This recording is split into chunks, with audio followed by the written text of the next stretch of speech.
great pleasure to introduce my listeners today to Aaron Stainthorpe from the band High Parasite. Welcome to the DJ Force X podcast. Hello, how are you? I'm good. How are you? Yeah, I'm not too shabby actually. It's quite a nice day because it's raining. I do like the rain. I know Yes. people are going to go, "Oh, typical goth," but it just, I don't know. It makes me think more Yeah.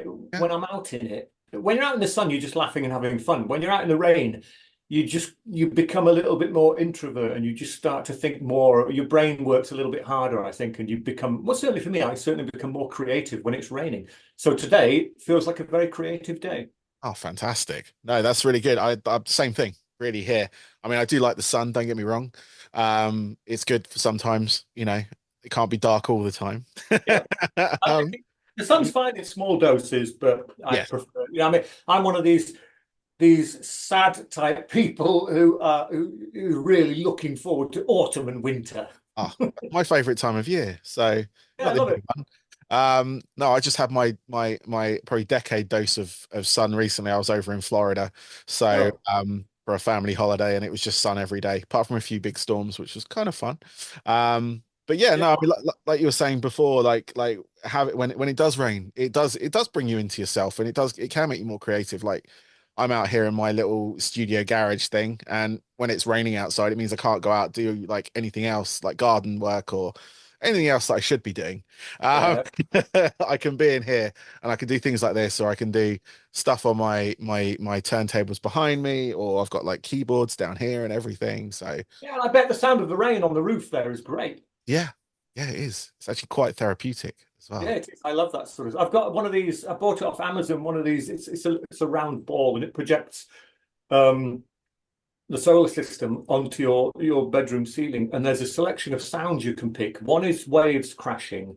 Nice. Another is sort of insects and stuff making noises in the forest, and the other Yeah. one is pouring rain. And of course, the pouring rain one is it's absolutely fantastic. I have that on nearly every night. Yeah, so on if you're like a Prime subscriber on the TV thing, you type in sleep into the TV search, you get these 10-hour long videos of either rain, storms, wind, like a log cabin with a open fire and Yeah, things like that. And like my wife and I, we often have those on while we're sleeping, yeah, like it's great. just in the background, and it's very, very relaxing. Yeah, it is. It is. It's nice to have a good night's sleep, and if those sort of little things help you get by, then that's fine. Yes, exactly, exactly. No, I couldn't agree more with that. Um, but yeah, no, I mean, let's talk music. I mean, you're about to release this band upon us. People will know you from My Dying Bride, obviously. That is your legacy on that front. And but you've come out with this new band called High Parasite. And what I'd like to do is sort of just get the roots of the band because I like obviously I read the press release and like you've had this project going for a little while and you've kind of been waiting, honing the sort of like sound and everything. But what's the sort of story of this band coming together? Well, the guy who's instigated the whole thing and who's written all the music, Danny Toombs, Mm. he was a crew member for My Dying Bride. Okay. Uh, and I believe he still is Greg McIntosh's guitar tech. Oh, And so he wrote some music on his laptop one day and he emailed it over to me saying, Aaron, I can't do death metal vocals, but as you can hear from this song, there's some clean vocals. I'm just wondering if you could throw on some death metal vocals just to help me out. So I said, of course, that's absolutely fine. So I screamed and shouted a few lines and I sent it back to him and we both loved it. It was amazing. And then another couple of songs came through and then another couple of songs came through. And then I'm still thinking this is great. It's a bit of fun. I wonder where he's going with this. And then he said, all right, I'm going to form a band because he don't know, he played all the instruments wow. himself. And then he said, I'm going to form a band. And then he disappeared for a couple of months and he came back saying, right, I've got two guitar players and a drummer. We're going to hit the studio in Manchester and record a four-song demo. Are you available? So I said, yeah, I'll come down. Manchester's only an hour's drive from me. No problem at all. So I went there and we did the demo and we were all happy with it. I met some people I'd never met before, which was nice. And then we suddenly get the call from Spinefarm saying, we'll have a bit of that, thank you. And we were like, Wow. So I actually, rather than me going, wow, we've got a label, I sort of said, well done. Well done. You've got yourself a really good Yeah. deal there. And it was only when we were recording the album, when Dante from Spinefarm was there and Greg McIntosh was there, and we were all sitting around. And then I think Dante asked how long I'd been in the band. And I just sort of looked around a bit and said, am I in the band? Am I in the band, everybody? And everyone was sort of said, I think you are in the band, yeah. So I didn't, it wasn't a case of them asking me, and it wasn't a case of me asking them. I just evolved Yeah. into one of the vocalists because Danny does the other vocals. And I found myself in another band, which was great fun. And I love the songs. They're so punchy and lively. And it's a breath of fresh air for me. I mean, the stuff that MDB have done over the last 33 years is incredible. But High Parasite, it's like opening a full can of fizzy drink in your face. It's a massive wake up and it's a shock to the system, but I'm thoroughly enjoying it. It is a fantastic album. I must admit. I like the good people at the press company sent me a stream copy of the album. I've had it on kind of repeat in the background and then in the foreground while I've been preparing for this. Great. And I'm really liking it. I love the term you sort of like you said with it of death pop. Um, Yeah. I feel that is the adequate term for it because there are a few influences within the songwriting I can hear, like you say from the death metal side of things, from the industrial side of things, from but there's a pop sensibility about it as well, like in Oh, some yeah. of the structures and stuff like that of I'd say traditional pop music. Yeah. I mean, I was cooking in the kitchen the other day and someone came in and said, is this new Depeche Mode? Yeah, It was one of the intro pieces I think that Greg had composed. yeah, And I said, no, it's High Parasite. And then it kicked off and, oh, yeah, it's High Parasite. But there are moments there, because I know Greg's a big Depeche Mode fan, and with his project host with Nick, yeah, of course, there's elements of that which are bound to appear in High Parasite. And we're not hiding that. We're not trying to pretend that doesn't exist. And Greg plays guitar on some of the songs as well, which adds a PL element to it. And again, we're not going, oh no, it doesn't sound like PL. We're saying, of course it does. yeah, Look who helped out, and he produced the album as well. So there are dark pop moments in there, yeah. and then sometimes the guitars come in. There's some riffing which is like it's like Rammstein on acid. Mm. It's there's a bit. I think there's a little bit for everybody. I hope. Yeah, no, definitely, definitely. A lot of my friends are sort of into that kind of industrial scene. I'm sure they'll get along with this. Along with some of the people that are into like I've got a lot of friends who, I mean, I'm a Depeche Mode fan as well. I went to go see them recently when they had their recent tour through I think it was at the O2, and it was one of the best gigs I've been to in a Yeah, long sure. time. And sort of that sort of I say the dark pop from the 80s or the auto what do they call it? Uh I don't know, but that dark side of the 80s to coin the album title. Yeah, yeah, yeah. So you got things like, oh God, I can't remember any other band names at the moment, but that side of things. Yeah, I mean, I loved all that. I mean, back in the day, I was in the Depeche Mode fan club Hmm. before even My Dying Bride. Oh, Um, okay. yeah, I bought the merch. Yeah. I remember I've still got it somewhere. There's a 7-inch flexi disc, which might be worth a small fortune these days if I can find out where it is. But I loved all that kind of stuff. A little bit Yeah. of OMD thrown in there for good measure. Yep. A flock of seagulls, Yep. Flock of Judas and seagulls. Mary Chain, and there's loads of other people doing stuff like even oh no, I forgot the name. The guys from Sheffield. You were working as a waitress in a Oh, cocktail bar. yes. Tony Hadley. Is it Tony Hadley? Oh no, Oh, no, it's the other one. Anyway, the other one. there was a lot of that stuff because those are your sort of formative years, particularly for a man of my age. I'm 56 years old, so those tunes never really go away.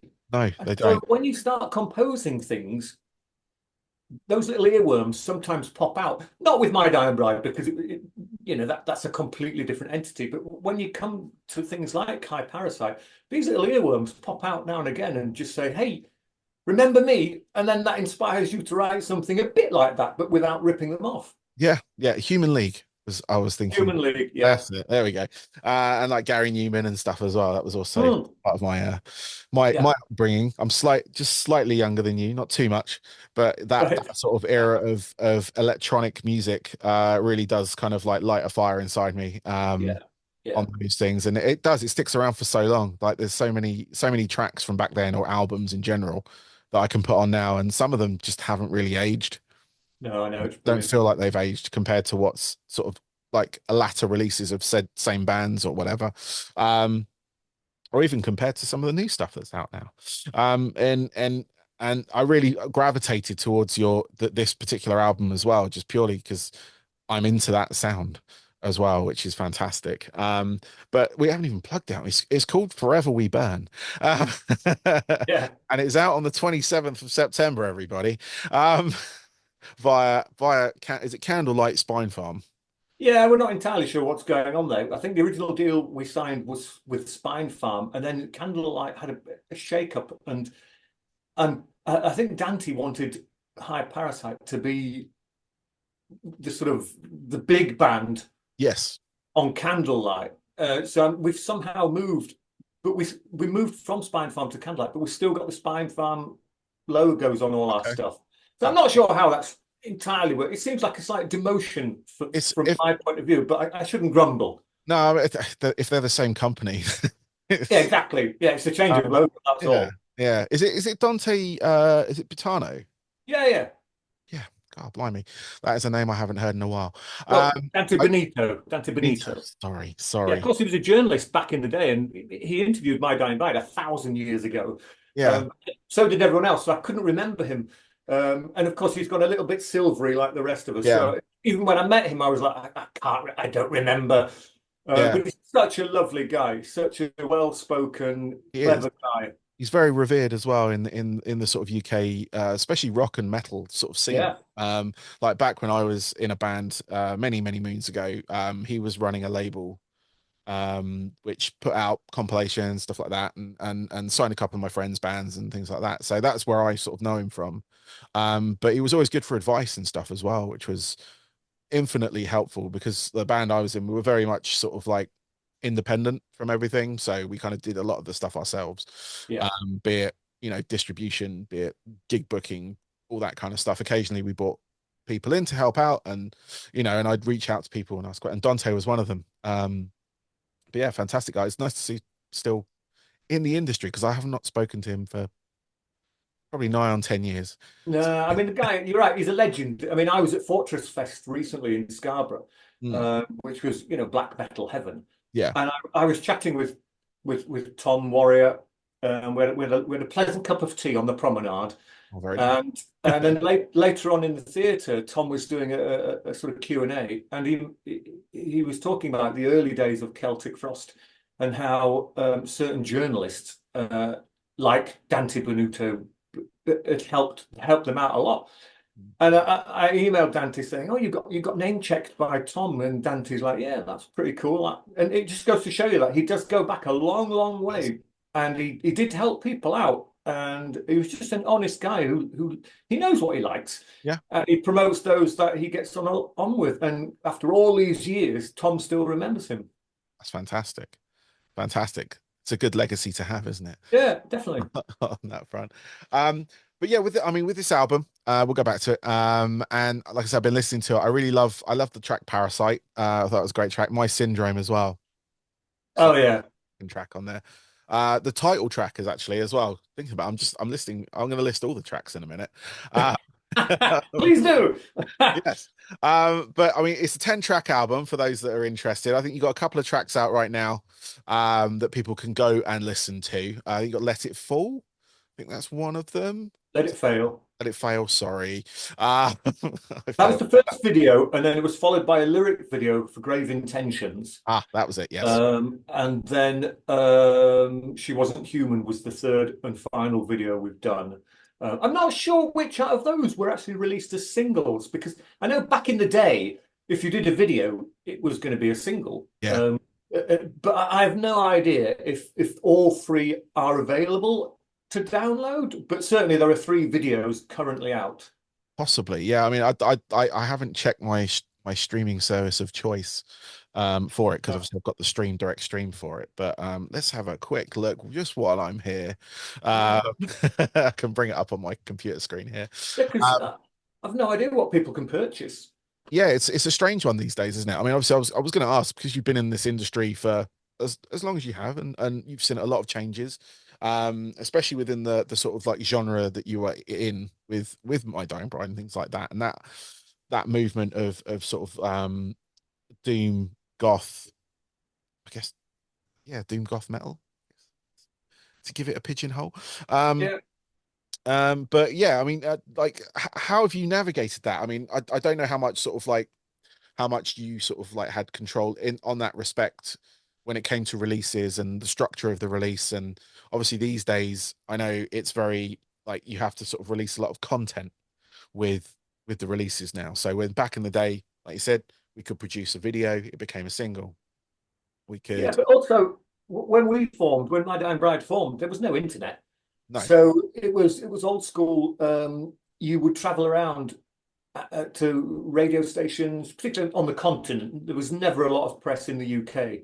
yeah, But I remember getting in a car with Hammy from Peaceville and Dinger, who worked at Peaceville as well, and me and Andy would be in the back of the car, and we'd drive down to Dover, over to Calais, and then up to the Benelux countries, and we would just spend a week traveling to record labels and radio stations, magazines, and it was a hard slog, yeah, 10 interviews a day, and that's how it was. It was all face-to-face stuff. And as the internet slowly moved in, things became a little bit easier. Some interviews were done over the emails, and you'd type them all out. They're yeah, a bit of a ball ache, to be honest, but I've been using a PC since they were invented, so I'm quite a fast typer, so I can get through those quite quickly. And then when the sort of YouTubes got bigger and better, I think when we released the first album for Nuclear Blast, me and Andrew went to just one location, a hotel in London, and in their lovely bar area, the journalists came to us. And it was great. So it was still face to face, but we yeah, didn't have to do so much traveling. And it was all there. And there were podcasts and all sorts of stuff going on there. yeah.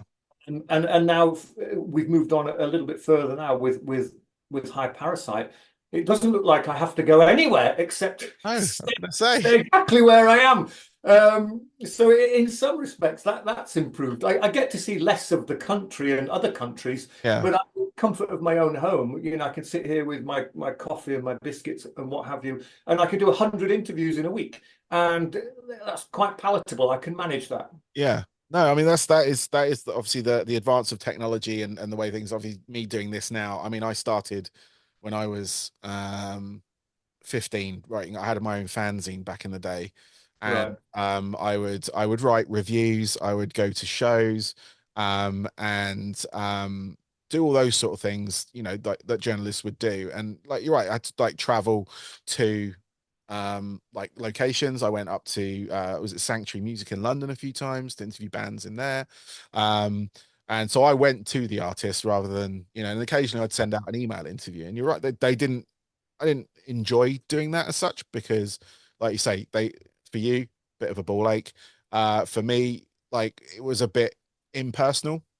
Yeah. Like whereas this is still, there is a barrier between us. There's a distance barrier, if you will, but it's easier to navigate. Like I don't have to travel with my equipment, you don't have to leave your home. Yeah. Unless I'm going to the show or something like that, then that way, then yeah, I'll bring my stuff with me. But um Yeah, yeah, it's much easier now. I mean, some people would argue, well, it's not as good. I mean, there was a point, I don't know which album it was, but me and Lena went on a press trip, and we flew every day for 7 days. And, we flew all over Europe, and it sounds great and sounds very exotic and that, but it isn't. It's extremely tiring. And then, these days we're all thinking about our carbon footprint, and you yeah. look back then and go, wow, that was quite excessive, and probably very expensive, and that probably ate into the account something rotten. But you don't Yeah. think about that at the time. You just think, great, we've got this enormous press trip where we're flying every day, isn't it awesome? Aren't we jet setters? And I'm so glad we don't do stuff like that now. It's so much easier and cheaper and better for everybody to just do it Yeah. like this. Yeah, no, definitely, definitely. Yeah, like I say, carbon footprint wise, there was a lot that I was traveling to London on the train, which obviously doesn't take up much, but back then the trains weren't running as well, I say they weren't running as efficiently. Energy efficient, I think is the word I was looking for, because the trains are still not as efficient. Um, but yeah, you're right, and it is a lot less consuming of that factor, and with the sort of like money side of it in the industry not being as much as it used to be. With obviously I know the sort of the perils, but the streaming costs and all that kind of stuff that you make minimal amounts from an artist's point of view, and it's because that money is dwindled, it's good that now you don't have to travel. There's no added expense to it. But then Yeah, that's true. that being said, there's no extra money coming in that way from No, I know. In the old days, of course, people went out and bought a record, or they bought a CD, or even a cassette tape. yeah, yeah. And I think those days are still with us to some degree. People Yeah. like something tactile that they've spent their money on. And I'm the same. I like a big slab of vinyl, Yes. particularly when it comes with the liner notes and the photographs and the lyrics and all that extra information. That's all brilliant, and I love having that. And I love having that because I've spent money on it. Yeah. If you're spending money on a digital download, you don't really have a lot for your money. I know it's cheaper, obviously, and of course, the band get a fraction of a fraction Of a fraction. of a fraction for that. But it seems to be the way of the world. That seems to be the easy option, and I wish it was different. And I Yeah. think if all the bands came together and said, right, we're not allowing our stuff on the streaming services, maybe the streaming services might buck up their ideas and pay Yeah. us a little bit more. Because if we all pull out, they're Yeah. out of a job. No, that's my like theory on it as well. Like it's gonna take a lot of the bigger bands as well, like the huge bands, to say, actually, you know what? No, I don't want it on here. And there are some bands that have managed to negotiate higher rates to have their music on those services as well. So why not everyone else being able to negotiate that side of it? Yeah, the big bands won't do it, will they? Because they'll get 100 trillion streams and it makes them a lot of money. So they've no reason to fight against it. But for everybody else, Yeah. it's hard, it's hard to see those figures falling through the floor. No, no, definitely, Uh, definitely. I mean, I'm a big fan of physical product. I'm going to show. I've got a bunch of vinyl yeah, here. I recently purchased. We've got Taproot, Cold, all those sort of things. But I've got like boxes and boxes of the stuff behind me. Like in yeah. this black tarp, there's boxes full of vinyl. Those turntables are real behind me. So they do get used, not just for the background of this. But and I've always loved physical product, but I'm of that age of growing up in that sort of era of 80s, 90s, where Yeah. the vinyl's always been part, because I've always been a DJ, but like the CD as well. Like that's a big thing for me. I've got stacks and stacks of the things. I DJ nightclubs, like rock clubs and stuff. Yeah. Having like albums and stuff was great, because it's just like, bang, put that track up, and just going through all that sort of side of things. Obviously, Yeah, it's great to have physical copies because it's yeah, nice to have that kind of library of yeah, stuff you can choose from because it's not just stuff, they're memories. yeah, And exactly. you can look back at some of the earliest CDs you bought and you can put them on with a certain nostalgic, rose tinted glasses, of course. Yeah, But it's lovely to see when you flick through the liner notes and stuff, and you see photographs of the band from 30 years ago, and you giggle a little bit, saying, "Well, I was young back then, like that." And the collectible stuff, yeah, when I was a big Iron Maiden fan, I bought everything: the 7 inch to 12 inch, the 7 inch coloured vinyl, the seven yeah, inch picture disc, the yep, 12 inch coloured vinyl, the 12 inch picture disc. Then you do a cut shaped yes, 12 inch yeah, disc. Then you do one with a poster inside it. And I'd buy all that shit. And I yeah, loved it. It wasn't, I know from a commercial point of view, the record label's laughing and so are the band. But yeah, from a fan point of view, I wanted more of that stuff. The quirkier, the better. yeah. And that's gone on into My Dying Bride a little bit because I think uh, our last release came in 3 or 4 different coloured vinyl. It did, yeah. And yes, some fans are going to say, "Oh God, we have to buy all of them," but I don't see it. No, you don't. No, You just it's there because when I was a fan of that kind of thing, I collected everything, and I think it's nice that people have got options, and it's nice to have variety. Yeah, definitely. I don't know what for High Parasite. I think we're doing a coloured vinyl Yes. because it's a debut album. We don't know if it's going to bomb or sell like hotcakes. And if it sells like hotcakes, I'm sure Dante and his crew will suddenly there'll be 20 different coloured vinyls Yeah. for it. Yeah. But for the moment, we're cautious and we'll just do the one colour for now and see how that goes. Yeah. And also we did record a couple of extra tracks which aren't on this album, and we don't know what we're going to do with them. Maybe an EP or some additional thing later on. But there's Yeah. two extra songs which we will be playing live. Nice. First gig's on the 28th of Yep. September. Yep. So that every single thing we've written will be playing live there. So that should be quite exciting. Yeah, no, definitely. It's a great segue. Your date's coming up with Cradle of Filth and Butcher Babies, which you have, like you said, it starts on the you said 28th? 28th is Seven. our own headlining gig, Oh, okay.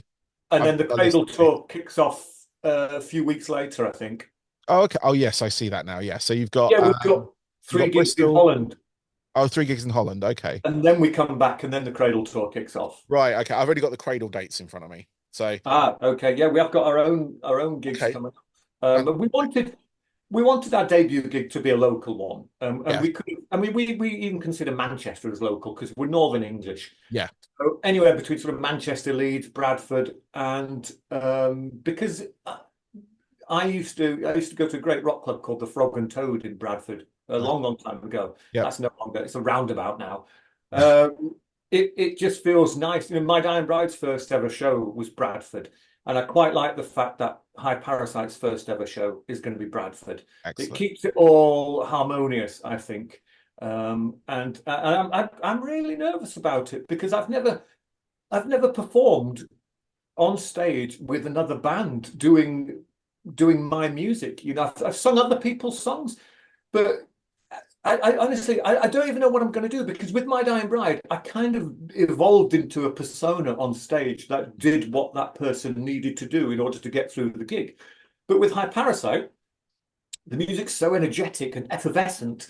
I can't just drape myself over the mic stand and look miserable and gaunt. It's not going to work. I don't know what I'm going to do. It's dancing music. It's Yeah. fist music. So I might end up looking somewhat foolish as I dance around a lot on stage and fist pump the air. I don't know what I'm going to do. So we shall see. Yeah, I was going to say, I mean, it's a bit of a reinvention for you in that respect, because like I say, I was Yeah. going to ask what it was like, kind of coming out of, like, obviously, My Dying Bride, for that many years, and obviously probably more years to go as well. But from this to that, it is a different entity, and this is a new entity that you've created with, or Toombs has created with the people around him. Um, I think you should just go neon paint and glow sticks, go complete opposite. I think that I might. think you might be right there, Barnaby. Yeah, it's just I don't honestly. I think I'm more terrified about I don't know getting my moves wrong than I am forgetting the lyrics because because obviously if I was singing all the lyrics Yeah, that wouldn't quite be so bad. But I'm sharing the lyrics with Toombs, so there's going to be parts where there's the music will begin. And then he'll be doing his bit. And for the first minute and a half of a song, I won't be doing anything. So but I can't just stand there gormless. I'm going to have to do no, something. So when you're only singing half the songs, you've yeah, got to come up with some visual attraction, which yeah, isn't too outlandish. So that I don't want to steal Toombs's thunder. When he's singing, I'm not going to be aping about while everyone's laughing at me and paying no attention to him. So I've got to find that fine green. line. Yeah, exactly. We spoke about a tambourine only because we heard it on a Mastodon albums and someone thought, Okay, do that. So yeah, I don't know what I'm going to do. Let's just see how it pans out. yeah. I know how you feel. When I was in a band, I was sort of in the background, but like there were parts of the songs where I didn't do anything. So I Yeah, was doing, like, I was a DJ in a new metal band basically. So I was doing scratching and triggering samples and stuff like that. And half the time I'm not doing anything. So I'm kind of wailing around. But I used to get I had these like little laser gloves that had laser right. tips on them, so I could create my own light show. Oh, cool. Okay. That's very But cool. I like that you could idea. try that. I don't know if those things still exist anymore, but Okay. um, I'll just gaffer tape some laser pointers onto my knuckles. that's it. That's it. If there's any cats in the audience, they'll be chasing them around. Oh, it'll be mayhem. Well, I'm hoping to come to one of the shows, anyone, at least on the Cradle tour, just to sort of, come see. I mean, the Halloween show is the very tempting one because that's the Oh, nearest one yeah. to me. But I mean, so I mean, obviously, like I say, you got your own shows, but you got this tour coming up as well, which starts on the 27th of October. I can see that now on here. Yeah. And you're hitting Bristol, Bournemouth, Birmingham, all the bees there, London, Swansea, Manchester, Nottingham. You're going over to Ireland as well, Belfast and Dublin, and then Scotland with Glasgow and then Newcastle. And that looks like quite a hefty tour, or quite, a heavy Yeah, tour. and of course, I am sadly I'm back in transit van territory. Obviously, with my dying bride, we over years of hard work were elevated to the status of tour bus. Yes. But with High Parasite, that's not going to happen, not for a while at least. And so, we're in a van, and it's fine. It is what it is, and we will go through the motions. And I've told the guys, to not lower their expectations, but just be aware that even though some of these are big venues we're playing, you know, when we show up on a wet Tuesday afternoon somewhere, everyone's going to be in the local Weatherspoons waiting for Cradle. So the venue won't be packed when we come on stage. And Yeah. I'm without trying to disappoint them in advance, I'm just saying, look, when we walk out, it might be a 2,000 capacity venue. There won't be 2,000 people there. Yeah. We've all done it ourselves. We've all gone to see a band, and we've met all our friends in the local boozer, and we've said, are we going to see the support band? Nah, fuck them. And we stay there, and we wait till 20 minutes before the headline, and then we go to the venue. And that will happen with us. Yeah. So there might be 50 people there. And if there are 50 people there, it doesn't matter. We'll give it the full bollocks anyway. We're not going to hold anything back. I just don't want the boys to think, oh God, where is everybody? Yeah, no, that is a fair point, and I've had notes from other like musicians that have been openers on tours and stuff, and like especially like big European tours, they've sort of started playing before the venues officially opened as well, so Yeah, that sucks. which Really, sucks. I hope it's not quite as bad as that. But yeah, No, but I was gonna say, there will so be points where, yeah, while we're on stage, people will be slowly coming through the door, yeah. and that's a slight distraction, but it doesn't matter. You just get on with the show, be professional, and crack on. Yeah, I mean they're going to be discovering you for the first time as well. So, I mean, hopefully they'll see the press you're doing, obviously through this, through any other magazine interview, all that kind of stuff, and they'll know who you are Yeah, when it comes to it. Because I know there's been there was what was it recently? I can't remember. It was a different genre of music, but it was a singer from an indie band, and he was doing a solo tour. I think it was the opening support for like Noel Gallagher or something. And to remind people who he was, he had to sing one of his old songs because everyone was kind of like not there, walking out the venue, going get drinks and all that kind of stuff. But when they played one of that song, everyone was like, "Oh my God, that's him!" And then realized right. who that. Okay. Not saying you should go play an MDB song or anything as part of There's it. no MDB. There's no MDB on the set list. But of course, the thing about the first show is the 28th of September. That's our own Yeah, show. That's just a day before the day after the album's out.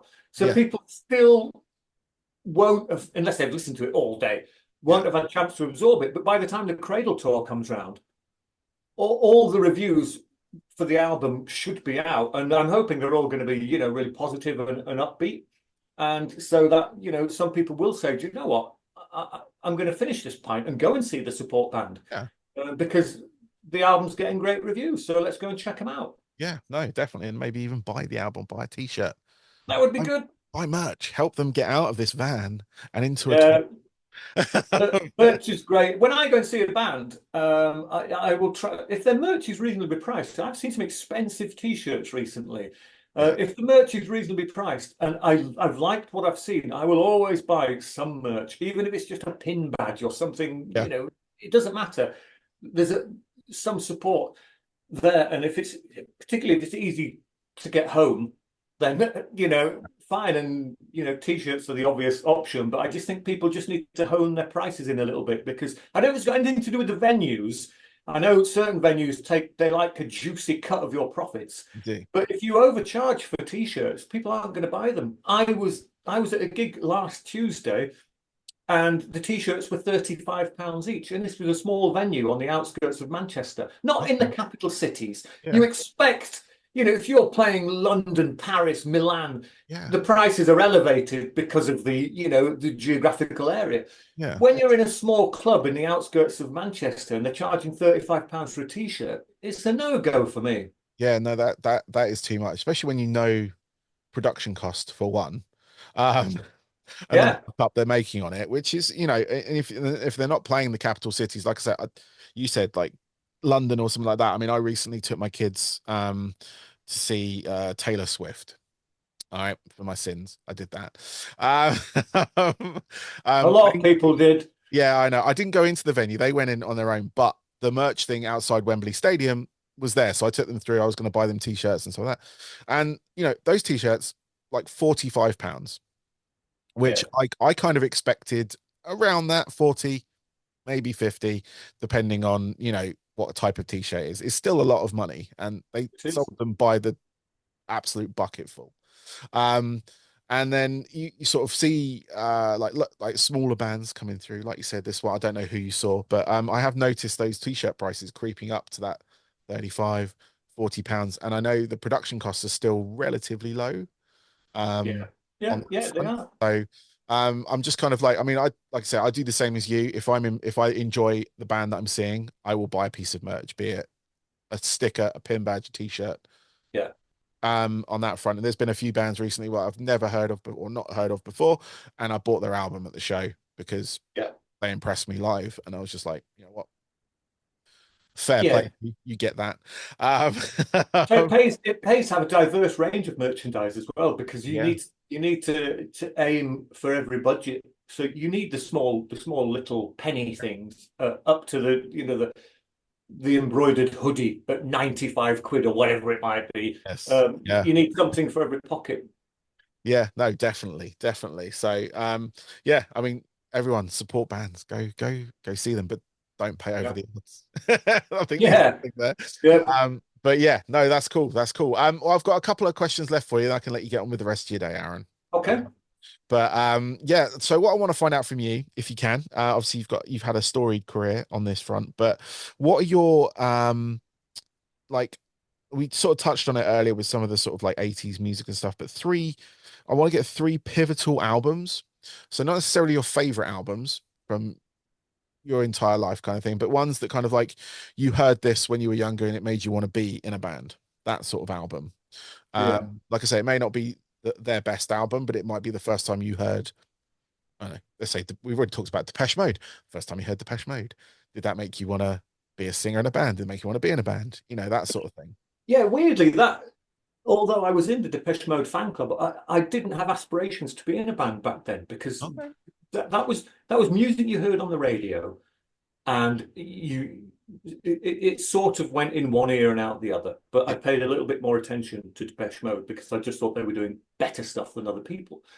And it was only this Frog and Toad nightclub in Bradford many, many moons ago, where for the first couple of hours the DJ would play extreme metal. Now, I didn't know what extreme metal was. Motorhead were extreme metal, because all I'd been listening to back then was the Tommy Vance Friday Night Rock Show. Yep. And he didn't really go extreme because there wasn't a great deal of extreme music back when he was, on top form. And so the Frog and Toad exposed me to all manner of things. And, when I first heard the second album from Bathory, The Return, I'd never heard anything like it before. It blew my head off. And when it's played loud through massive fucking speakers, it's just, I, I was absolutely mesmerized. And I thought, what the fuck is this? And I absolutely loved it. And that will be the very first point where I thought, oh God, I want to do this. I Yeah. want to do whoever these guys are. It turned out to be one person. Whoever these guys are, I want to do a bit of that. And then, of course, the likes of uh, Slayer showed up, Yeah. and Metallica, and but another one was um, oh gosh, Into the Pandemonium, Celtic Frost. Oh, yes. Nice. But again, it was just quite a diverse album. There's some interesting stuff going on. Not everybody's cup of tea from start to finish, which is fair enough. I think that was Tom's original plan anyway. But again, just listening to it and just thinking, oh God, I need to be involved in this. I don't just want to listen to it. I want to Yeah. be part of this scene. Um, that was an astonishing record, which it got mixed reviews, which is fine. Yeah. Um, and the third one is going to be Nightfall by Candlemass. Ah, very nice. Because when you hear, I mean, the music anyway was super heavy, and then when you hear Messiah's voice, no one sang or sings like him. It was operatic and Yeah. baritone, and it was amazing. And so I liked people who screamed. I Yeah. liked people who had a go at singing. I liked people who were doing an operatic thing. And I think I was concentrating on the vocals because I couldn't play an instrument, which Okay. meant in my mind, in my sort of my fantasy, I'm always going to be the vocalist because I can't play anything. So I focused on the vocals with everybody. And so it was those three albums where I thought to myself, I want to do something like what these guys are doing, and I want to be in a band. And then started, chatting with Calvin, and then we buddied up with Andrew and Rick, and MDB were formed. Fantastic. No, I mean that's amazing. I mean, like harking it back to a nightclub as well is great because like I've been DJing rock clubs for 25 years now in the sort of south of England. Yeah, And like you're right, the first sort of hour and a half is usually sort of more extreme music, which is yeah, great to expose people to. And it's always good to hear like from even for, it's from another DJ, but you hearing stuff like that inspired you to sort of look further, find more, and become who you are today.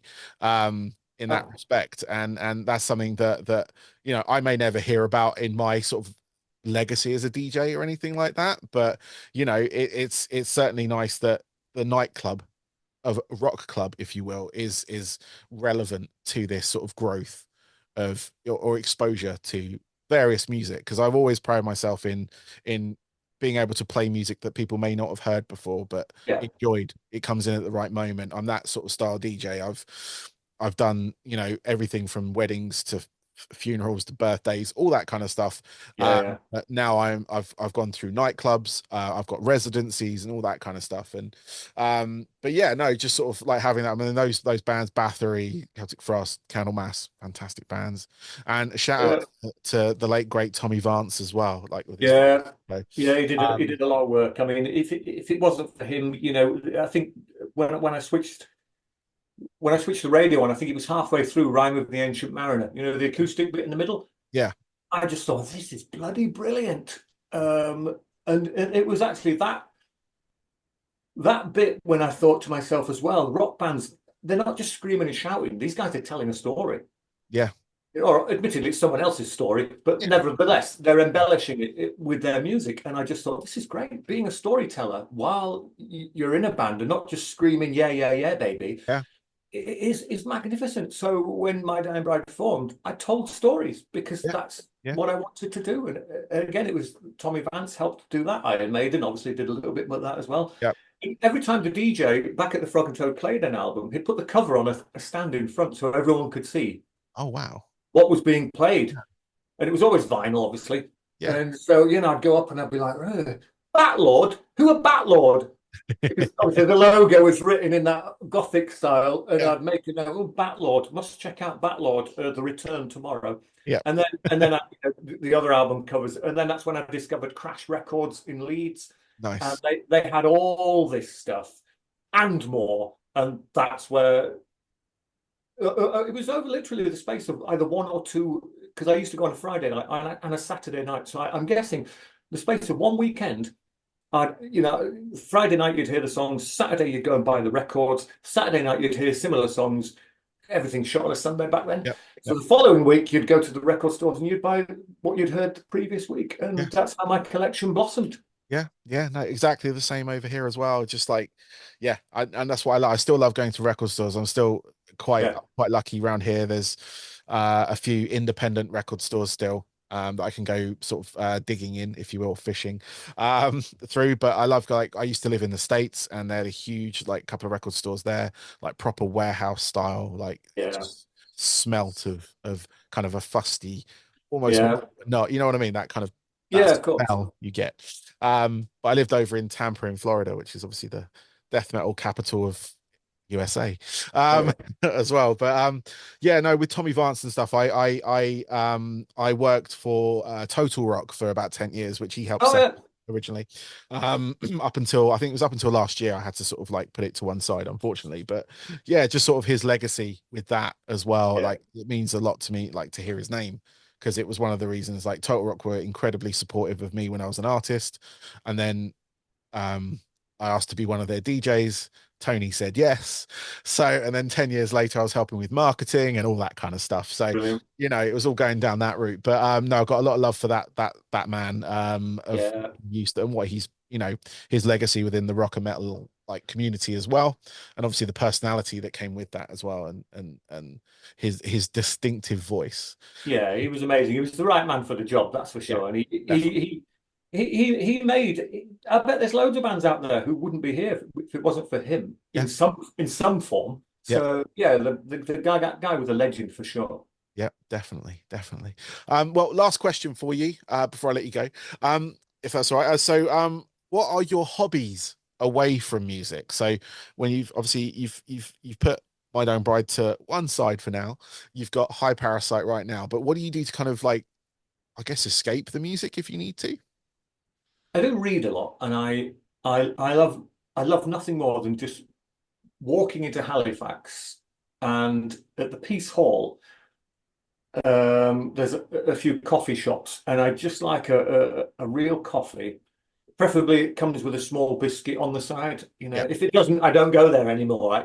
No, it I needs like free stuff, and I just take a book and I just sit there, and I generally go not on a Saturday.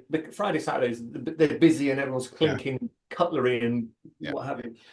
Like today, it's a wet Wednesday. I might go in and just read my book, and it's super quiet and yeah, it's super chilled, and I can leave everything behind and just go down whatever story is being told to me by the author of whichever book I happen to be reading at the time. And it's a little bit of escapism that I just, I just, it's just something for me. yeah, Just, and it's easy, you know, it's not, I pay for a coffee and that's it. It's not an elaborate, it's not really a hobby, but it's yeah. something that pleases me greatly. And then also tonight I'm going to see Alien Romulus. Ah, Complete contrast. yeah, So, you know, yeah, I do quite like going to the cinema, and I quite like my fantasy sci-fi nice. kind of films. Yeah, And you know, I've got an Xbox, and you know, again, Skyrim was always going to be a favorite. Fallout 4 is always yeah, a favorite. yeah. I've just, even though I've already played it on the PC, I bought The Witcher 3 again because it's the Okay. second edition with all the DLC. And I didn't realize it. This is my nerdy side coming out now. I That's all didn't good. realize this version came with loads of mods added on as well and loads of extra quests. And I just thought, can I invest that much time in it again? Yes, I can, You but can. not. No, I am rehearsing like mad for High Parasite and for the Yeah. Cradle tour. You know, I want us to look good. I want us to sound good. So I won't be touching any of these games until that tour is finished. Yes. So mid-November, then I can really, you know, let my hair down because there's nothing planned after that, and then I can sort of forget it all Yeah. and enjoy myself only till the beginning of January because I'm doing a poetry reading in a cathedral in Antwerp, Okay. along with Mark Deeks from Arth Yeah. and Joe Quayle, who'll be playing the electric cello. Okay. And I think Darker are playing as well. And so it's not like I don't really, it's not like an all dayer, but it's an evening of interesting things. Yeah. And I think we might do um, a Q&A or something like that. And so Mark will accompany me on the piano. We did this in a record shop in Liverpool, and I didn't, you know, no one's even read my poetry. and I've certainly never read it to anybody else. And this was the first time they coaxed it out of me, so we did it, and it was a smash hit. So Nice. much so that I've been offered a gig in a cathedral Yeah. on the continent, and so that's January the 25th, and I'm really looking forward to that. Nervous again, Yeah. because quite a lot of my poems, they're really from the heart, and you really, you're exposing yourself to some degree, letting people into your inner being and showing them your emotions, which can Yeah. leave you with a certain vulnerability attached to that. Yeah. But I've done it in a tiny record shop. Sure, I can do it in a cathedral. Same thing, I'm right? sure you can. Yes, definitely, definitely. Well, good luck with that, because that's, Thank you. I say, that is like you say, you become very quite vulnerable, because it is a different, like, you can kind of liken it to performing on stage, but your persona's not there, the heavy music's not there. You're kind of, Yeah, it's your, there's nothing to hide behind. no, no. So you can kind of, you can't scream through it. I mean, you probably could, but probably not recommended. No. But no, I mean, reading as well. That's a sort of mini hobby of mine. I love reading like travel biographies type thing, like Michael Palin Yeah. and whatnot and things like that. But I'm a big Xbox player as well. Love my Xbox. It's being repaired at the moment, but it's when I get my chance, I've got a pile of shame of games to go through. So Pile of shames. yes, yes. And movies, I love movies. I haven't seen the new Alien yet, but it is on my list along with the new, I think Beetlejuice is the other one I want to go see. But Oh yeah, that would be great. And I remember, some people who will listen to this and will have read things in the past that, oh, Aaron's got an Xbox. I never would have imagined. But I remember there's a quote which I'm sure I'm misquoting every time, from John Lennon, and he said something along the lines of, um, "Time spent enjoying yourself is not time wasted." yeah, So exactly. it's not. Other people might think you spent 18 hours playing Xbox. What a waste of time. And I'm thinking, I don't think you're right. I think it's not a waste of time at all, because it's It's my good. time and I have fun time doing it. Yeah, So it's not a waste. no, exactly. That's how I look at it. Like any game I invest in, basically, and it's investing for essentially a good time, or Yeah.